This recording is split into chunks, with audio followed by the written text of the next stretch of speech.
Ember Witch. Book 1. The Lich. Volume 1.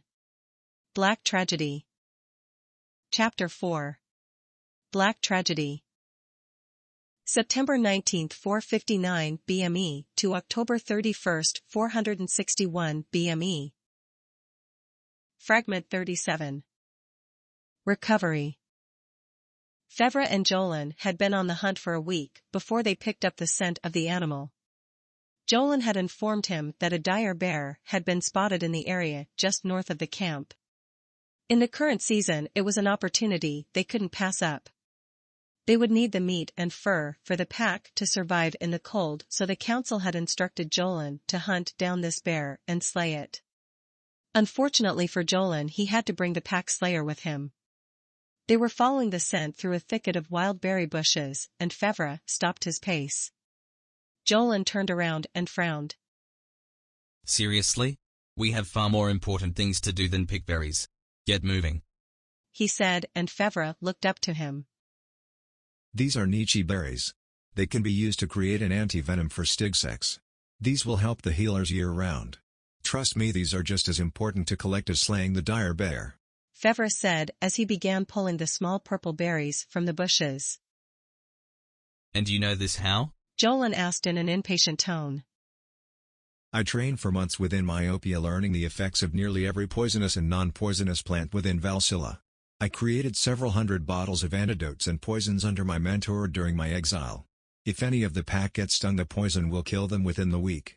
These berries, when combined with the roots of the kali vine, will create an antidote that can save the lives of those unfortunate enough to feel the sting of those pests, Fevra explained as he tucked away handfuls of berries into one of his utility bags.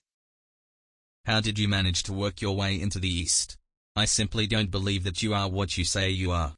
A murderer doesn't just walk into the East and get welcomed with open arms. You might have been able to trick the High Leader, but I'm not stupid. Your lies are wasted on me. I see right through the bullshit, Jolyn said, and Fevra looked up to him.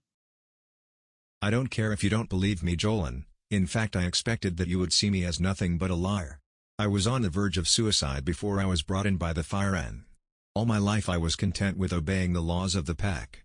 I was happy to live my life as a hunter and serve my pack. Once the black blade slipped from my fingers and I realized what I had done, I knew that I was going to die. I wanted to die, but for some reason I kept walking east. During my time out there alone, I came to realize that I wasn't happy here. I had only my brother. My parents had died years before you arrived. I was always too busy hunting to find a partner, so I spent my days hunting, not knowing what I was missing. During my exile I realized that what I was missing, what I truly had never had, was a family. The pack was my reason for existing. My brother was my anchor who held me in place, but once I saw his head fall from the pile of gore, I was set free. I truly and deeply miss Looker, however his death has brought me new life. I found my family, my place in the world and reason for existing. You don't have to believe me, Jolyn, but I am a Blade of the East, breaker of rebellion and necromancy. I serve the Dermorden of the East as her personal guard and assassin, and was sent here to warn the Lyren of the war to come, Fevra said, and Jolyn ran his hand across the back of his head. Say whatever you like, it doesn't change the fact that you are a blood traitor, a pack slayer. The Lyren might believe you are worth something, but they don't know what really happened. You lied to them just like you lied to yourself, Jolyn said, and Fevra looked back to the berry bushes. What brought you this far east? I would have thought that the Rose and Rain would treat you like a hero for discovering such a powerful source of magic. I don't think that you are here from your own decisions, Fevra asked, placing more berries into his bag. My father had praised my accomplishment, however he believed that my skills would be best suited helping the smaller packs. I argued with him about my position, but he refused to listen. I was once again forced to leave the Cherry Blossom and come clear out here to aid the pathetic packs in their hunts. I deserve to sit alongside my father. I have done more in my life than half the mages in his council, yet he refuses to see it. He despises me for being born without color, Jolyn said as he began leaning against a tree. So instead of giving you a spot on his council, he sent you as far away from him as he could. You could say that both of us are exiles in a way, Fevra said as he stood up. Jolyn scoffed, then shoved Fevra against a tree. You and I are nothing alike. I for one didn't murder my own blood. You are only alive right now because the High Leader believed your bullshit. If you take one step out of line, speak ill of anyone or even shit on the wrong bush, I will kill you.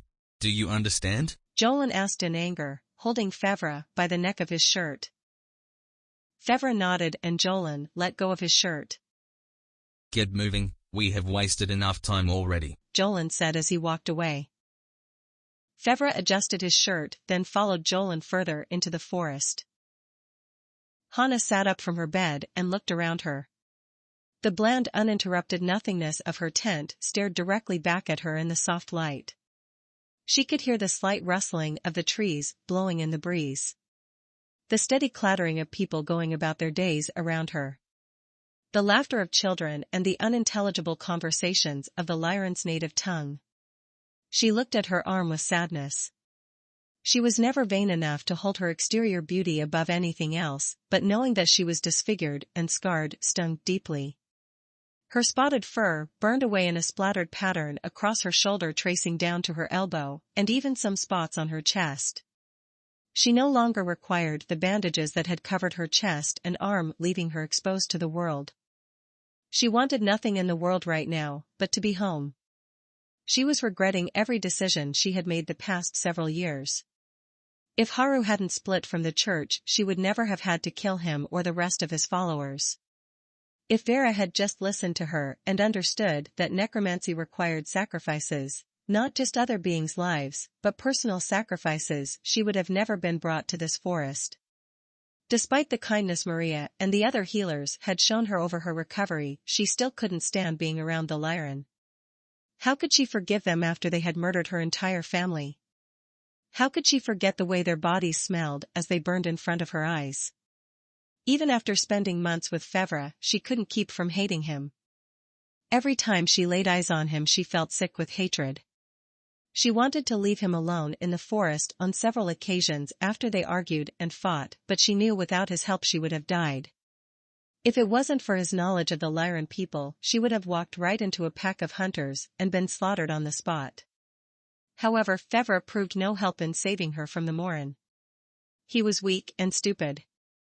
Instead of cutting her loose, he let her get strung up and bashed into a tree. She was weak and afraid, but Fevra had done nothing to help her. She knew that her fear of spiders was ridiculous and downright pathetic, but that creature was horrifying beyond belief. Fevra had mentioned that they were at least 6 times the size of her, but actually seeing one was a different story. She had completely froze up. She was entirely unable to do anything but scream and cry. Was it right for her to feel this way? Was it right for her to hold so much hatred in her heart even though she was the one who couldn't fight back? She was so conflicted about the way she felt. Why was she so angry at Fevra? Why does she feel so much hatred for the Lyren when they have done everything in their power to save her life? Why would they even treat her injuries when she was an outsider to their land? She had so many questions with no answers in sight. After a long moment of staring at her burned body, she stood from the bed and pulled on a shirt. She inhaled through her nose, and during her exhale she wheezed. She knew that the damage to her lung was going to kill her sooner rather than later. She was a dead woman walking. She had enough time left to at least make it to the Black Blade, but for what? Her entire reasoning for coming here was to take the blade and study its power. She knew that Vir had gifted her visions of it for a reason. She had thought that the Dark Goddess was telling her something important. Perhaps it was the role the blade would play in the coming war, but now she didn't know. If she was sent here to die from something as pathetic as a punctured lung, perhaps the Dark Goddess thought of her as a failure. Either way, she had little time left. She stepped to the door and pulled it open. The sun stung her eyes for only a moment before they adjusted. She took her first step into the Lyren camp as the breeze blew through the trees. Dozens of Lyren, from young to old, looked up to the stranger in their territory with something between disgust and respect. The stares ran deep, but she pushed them off. She had no place in their society, but out of respect for their help she would contribute in any way she could. She stepped to the High Leader's tent, and before she could announce herself, she was commanded to enter. Fevra was standing directly in the path of the dire bear as it charged him. his amber short sword held directly out. He was calm and in control of his fear. He watched as the massive paws made deep imprints into the soft snow. His duty was to distract the creature while Jolyn would drop on it from above. He was confident that they could kill the bear with no issue, but not having that extra assurance did weigh on his mind. He watched closely, then stepped to the side as the bear reached his location. It stopped in its tracks, then just before it could turn, Jolyn dropped onto its back. He shoved his blade into the back of its skull, then in seconds the bear dropped dead to the forest floor. Fevra slid his sword into the ring on his hip, then bowed to the great creature before him. Our prey has fallen and our hunt was well. Kellis, bring upon us swift rest, and Cetra, allow your creation to bring us many meals to come. Fevra prayed as Jolyn pulled his blade from the corpse. We are about 5 days from the camp. Why was this bear this close? Jolyn asked, more to himself than Fevra. Perhaps it was heading for 10 falls. With its size it would need far more food than most. Fevra replied, and Jolyn shrugged. Either way, let's get this thing back to camp, Jolyn said, then pushed the bear to its back with a hefty kick. Fevra pulled several ropes from his bag as Jolyn began breaking a large branch from a tree. The snap sounded out in the calm winter day as the branch fell from the tree. Jolyn took his sword and began cutting off the unnecessary sticks. After a few minutes, he placed the branch between the bear's legs. Fevra began tying the ropes around the legs and branch, then tested his knots. Satisfied with his work, he nodded to Jolyn, and the two lifted the bear off the ground. Its weight held between the two, making their trek back to the camp a struggle, but not impossible. I am glad to see that you have recovered, my dear, the High Leader said as Hana stepped into the large circular room. Thank you. I am grateful for your help, Hana said, and the High Leader gestured for her to sit. She stepped forward and knelt down in front of him. I would like to discuss your role here. During your recovery, Fevra has vouched for you. He has a very positive outlook on your position here, however my council does not. There have been no outsiders within this forest since the age of the gods. The Lyren people are not used to seeing your kind, and I cannot stop the rumors from spreading that you and the exile are here to ruin our way of life. I allowed both of you to live because I believe the words you have spoken. I doubt that Fevra would have brought you this far if your intentions were ill. I know the history of Fevra's exile, and his return has Jolyn particularly worried. However, under the circumstances that brought you here are far greater than a possible plot to steal the blade away. What was your trade before you came to us? This is particularly helpful in finding your place amongst us, High Leader Tonra said as he looked over Hana with soft, inviting eyes. I was a royal knight of the Dermorden, Hana lied, and High Leader Tonra smiled. I see. Please explain the way in which your society operates in the East. Fevra had already explained that he was the Dermorden's personal guard. I am rather curious about the structure of the East's political system. Of course, purely out of not understanding the Fire's way of life, he said, and Hana took a deep breath, wheezing as she did. There are 5 holds within the East, each of which are ruled by a monarch. The territories are divided by both population and geography. The hold in which Fevra and I served was the largest. Our Morden ruled over 2 million fire, and within Myopia itself with another million or more in the smaller settlements that dotted the land. Each Morden is overseen by the Dermorden, a sort of queen of queens if you will. Around a year ago the Morden of Myopia took the mantle of Dermorden from the previous one after learning of the elven threat. I served Dermorden Kaisha as a royal guard at her estate, and when informed of the pending war was sent with Fevra to warn the Lyren people. Dermorden Kaisha, knowing that Fevra would be executed for returning to the Evergreen, decided that sending an envoy of the Fireend with him would help the Lyren see the threat as truth. Hana explained as High Leader Tonra listened intently. And how did Fevra come into the service of Dermorden Kaisha? He asked, and again Hana wheezed before she spoke. As I have heard, one of her assassins had found him while out on an assignment to another hold. He had shown promise during the duel and was brought before Dermorden Kaisha. From there he was trained on my culture, language and combat in order to protect and serve her grace effectively, she said. Then High Leader Tonra nodded. I see, from what Jolyn had told me Fevra was a skilled hunter and very clever as well. It doesn't surprise me that your queen would find his skills useful. I do wonder though what your people's religion is like. This was pulled from you when Jolyn and our healers rescued you. He said, then pulled the tattered remains of Hana's high priestess shoulder cloak. The symbol of the god still visible, but with several scorched holes burned into it. We have a multitude of religions within the East. Some believe in the gods of old, others believe in new gods. As a free society, each Morden allows her people to choose their own paths in life. I am a stern believer in the gods of old. All of them. Hana explained truthfully, but still holding back her true identity as a high priestess of the Church of Vir. Interesting indeed. It was my belief that the dark symbol had been banned from use within the world over 200 years ago. Although after the Age of Gods the ones who enforced that law left the mainland, so it would make sense that the symbol would find its way back into use. This world has seen a lot of change these past few hundred years. If your people still believe in Vir, I respect that, but there will be no mention of her within this forest, do you understand? High Leader, Tanra said, and Hana wheezed again. Yes, High Leader. I understand. She said after a moment. Now as a royal knight your talents would be wasted on trivial work like preparing food. Instead you will serve as a hunter. Spring is almost upon us and we need far more food for the remaining months of winter. As your breathing has become a serious issue for you, I will assign Maria as your partner. She has been the main healer at your side from your arrival. She is young and has a lot to learn, but she will serve at your side. Go get yourself acquainted with the people. The more time you spend alone in your tent, the more they will fear you. High Leader, Tanra said, and Hana bowed to him. She stood up, then walked from the tent, going over his words. She approached a group of women who were busy washing clothes, then knelt down beside them. May I help? She asked, and one of the women gave her a look of confusion, then passed her a shirt and a board.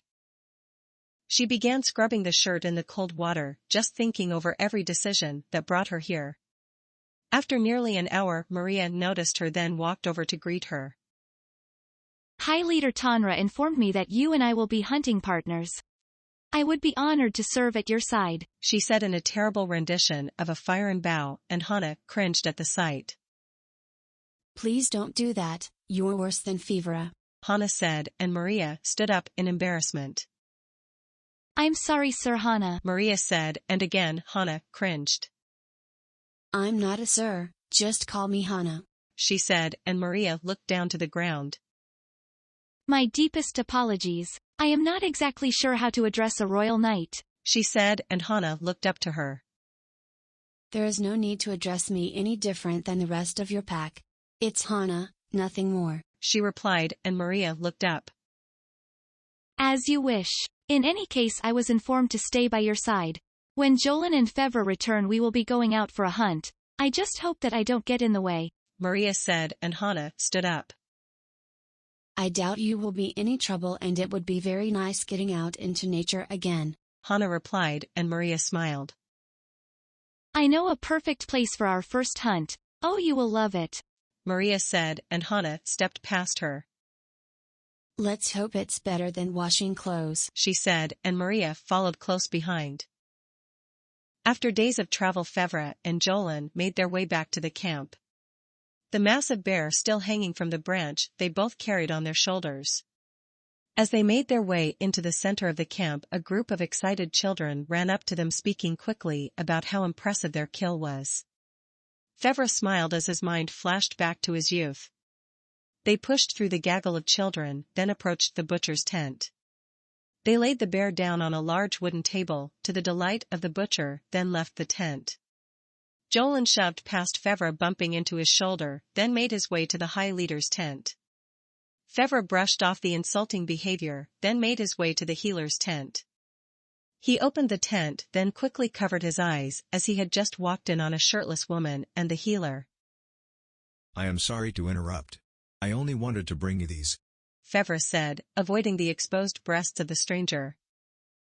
He wouldn't have averted his eyes under the same circumstance if he was back in the East, but the Lyren people were strict about monogamy and respecting the privacy of someone else's partner. He extended out the bag full of berries and the healer grabbed it as the woman tried to cover herself.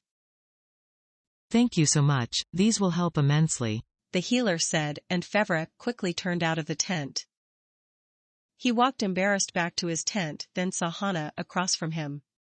He switched directions and strode to her. Hana, by the gods you finally recovered, he said, and Hana looked over to him. No thanks to you, she shot out, and Fevra stopped. I tried everything I could. I am sorry, I truly am, he said, and Hana wheezed. Maria stepped forward and tried her terrible fire and bow, which caused Hana to once again cringe. Welcome back, your lordship, she said, which caused Fevra to look confused. I told you not to do that, Hana said, and Maria stepped back embarrassed. What was that about? Fevra asked, and Hana looked at him. She keeps trying to refer to us like we are royalty. I told her it wasn't necessary, but I guess she didn't take it seriously, Hana said, and Fevra smiled. Well, technically I am. Kaisha gave the Cinder legitimate status as a royal faction, he said, and Hana rolled her eyes. I thought you did just fine, but there is no need to refer to me as anything but Fevra. Although Jolyn would say otherwise, Fevra said, and Maria looked up to him. Thank you, sir. I am just not used to being around such highly important people. The High Leader and council members are the only people I know who hold power. Please forgive any offense I might have done to your customs, she said, and Fevra smiled. You have done no such thing, he replied, and Hana folded her arms. I am to be a hunter and Maria will be my partner. No doubt to keep us from being around each other, which is a blessing. We leave today, so if there is anything you would like to say to me, now would be the time, Hana said, and Fevra looked around the camp. What do you want me to say? I told you that those things were terrifying. I warned you that they would be a danger. I tried to save you. I truly don't know what you want from me, Fevra said, and Hana pushed past him. After we reach the cherry blossom, I hope to never see you again, she said, and Fevra held his arms out in a gesture that showed how confused he was. Maria stepped forward, and before she left she looked at him. I'm sorry, good sir, I will speak with her on our hunt, she said, then followed Hana. Fevra watched both of them leave in an even more confused state than he had been the first day he was in the Cinder. He shrugged, then went to his tent to rest. Hana knelt down in the shade of a large tree, breathing heavily. Each time she inhaled, a wheeze would sound out in a terrible chorus. Maria stepped forward and extended her collar around Hana. She read deeply into her body and felt the wound had not opened back up. Your body is still adjusting to the strain of the damaged lung. You need to drink more water and not move so fast, Maria said, and held out a water skin. Hana looked at her in agony, then grabbed the container. She tipped the skin to her mouth and drank deeply. After a few moments, she handed it back to Maria and laid her head against the tree. The constant screeching of birds pelted her mind as she stared to the sky. The blue tone shifted and distorted in her eyes. She was standing in a dark room with only the flicker of candles creating any semblance of light directly in front of her. She looked around the room but didn't move. After what felt like hours, a door opened to her left and a beautiful human woman stepped toward her. Hana was shaking and felt warm streams of tears rolling down her face. The woman walked directly past her, then approached the table in the center of the room. Her long hair an indistinguishable mess of colors that swirled around as if it was made from the galaxy itself. She walked around the table, then looked directly at Hana. She smiled, then gestured to her eyes. Hana reached her hand up and wiped the tears from her face. She looked down expecting tears, but saw only blood. Hana looked back to the woman who smiled, then gestured for Hana to sit. As she moved her body, no sound came from her footsteps. She pulled out the chair without a sound, then sat on the soft material. The woman smiled again, then took her seat across the table. Hana attempted to say something, anything, but as she opened her mouth, nothing came out. The woman shook her head, then looked over to a window. In a flash of silver, the curtains opened, bathing the room in a sea of vibrant colors. Hana looked out the window in awe at the dark night filled with a multitude of colors. The view looked over what seemed to be a massive city. Buildings of unfathomable size pierced the skyline. Each building was adorned with multicolored signs, each depicting a collection of images that Hana couldn't recognize. Lyren holding steaming cups of liquid, Lyren wearing extremely interesting and finely designed clothing. Humans showing off objects so alien that Hana couldn't even make sense of them. Orson wearing what looked like blacksmithing attire, proudly showing off wagons made entirely from metal. Elven women wearing expensive rings and necklaces. Images of half-naked men and women of all races dancing in strange outfits. Common tongue writing flashing different words that Hana could barely read due to how fast they went by. The imagery, so intense and strange it melted her mind as she tried to process it all. She stared out of the window for so long that she saw some images loop back to the way they had been when the curtains were moved. Hana looked back to the woman who had patiently watched her intense reaction to the sights. The woman smiled, then opened a book on the table. Hana expected to see individual pages, however was surprised to see a pair of glass windows light up. An image of a rain-filled forest ran across both windows. The woman slid her finger across the windows, and in an instant several square-like images laid on top of the forest. The woman tapped on one of the square images, and again the windows changed. A vibrant white glowed intensely from the windows, and several paragraphs of text appeared. The woman read silently, occasionally swiping her finger in an upward direction on the glass, which caused the writing to move. After what felt like another several hours, Hana heard the sound of knocking against wood. The woman looked up, then placed a finger to her mouth, before she stood up and walked to the door. Hana followed the woman across the room with her eyes. She opened the door, then gestured for her visitor to enter. A young Noki elven woman stepped inside with a bow. Your Grace, I am afraid to report that we have been unsuccessful in locating Alyssa. It seems as if she has left the city. The Noki elven said as the human walked calmly to the window with her hands behind her back. I was afraid she would run. With any other mage they would have been too scared, but Alyssa is different. Let her be for now, the woman said, and the Noki elven bowed.